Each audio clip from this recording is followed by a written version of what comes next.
கண்டதை எண்ணி மனதை குப்பை தொட்டி போல ஆக்கிவிட்டோம். அதை சுத்தப்படுத்தி மெழுகி கடவுளை அமர வைத்து வழிபட வேண்டும்.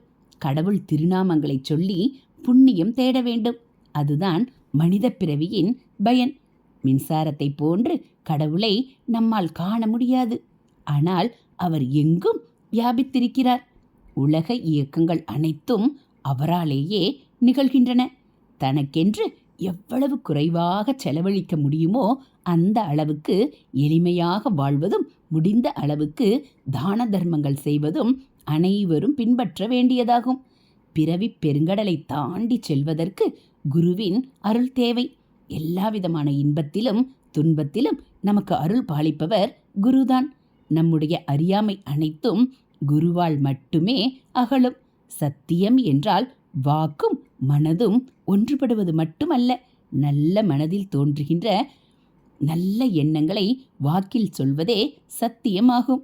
சத்தியத்தால் நல்ல விளைவுகள் மட்டும் உண்டாகும்.